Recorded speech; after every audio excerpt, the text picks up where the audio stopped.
come out of lockdown and just experience this deep burnout. I never experienced burnout in my life. It was just such a crippling feeling. I used to wake up in the middle of the night, my heart beating really fast, this like crazy anxiety, and I didn't even want to go to work at times. This is where I find a lot of entrepreneurs, right? When they eventually come into my world, you know, people that have adrenal fatigue, their body literally says, I don't want to do this anymore. And you don't seem like you're going to slow down. So boom, and they just drop it.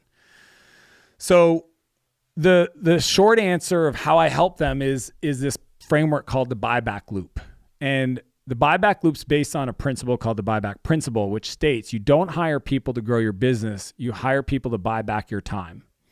So it's a calendar over capacity problem. And to do that, you need to figure out what your buyback rate is. How much can I afford to pay other people to do things so that I could, and this is where the loop comes in. The buyback loop is audit, transfer, fill. When I hit the pain line, I need to immediately go to an audit, what I call a time and energy audit.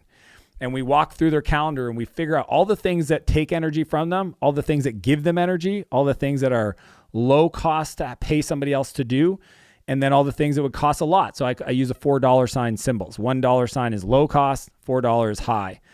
Then we take all the stuff that's red and $1 sign task and we put it into a bucket, and that is the person we're going to hire next. Okay, we're not going to go hire somebody to write more code. We're not going to hire somebody to run a support department. We're not going to hire somebody to publish your social media photos. We're literally going to start with all the things in that bucket, and that's the transfer step. So first is audit, then transfer. And I have a system that I teach people on how to get things off your plate in a way that you still feel in control, but that you no longer own those outcomes. And then the third step is to fill. And if you don't fill properly, then you actually don't create the momentum in the loop to go to the next stage, right? Most people don't get this right.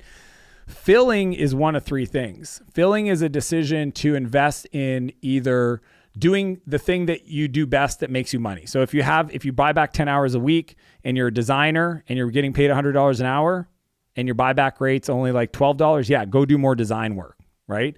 But if that's maximized, then you got to go look at, where's the biggest leveraged opportunity? And I usually look at it through skills. These are things like strategy or know-how or acquiring knowledge, right? The other one is beliefs. A lot of entrepreneurs are stuck where they're at because they have a belief about the world that just simply isn't true. So they need to do some mindset work. That's my favorite part that I help founders with. And then the other one is character traits, right? You could be incredibly skilled, have a great, view on the world, but are not consistent character trait, and you'll never create momentum, right? So that's the fill part. If you do that, then you get to go up the buyback loop to the next, opportunity or pain line, because the whole point is I want to teach people how to build a company they don't grow to hate. And I actually have proven through my own personal experience in my life and many of my clients, like Omar, who I know you know at Webinar Ninja, where the more you grow, the more freedom you have in your life, which sounds impossible to many entrepreneurs. And it's actually mathematically impossible not to have that if you follow these simple principles. Hey Foundr fam, we hope that you loved that clip. If you did, you can click through right here to watch the full interview. You don't want to miss this one. See you there.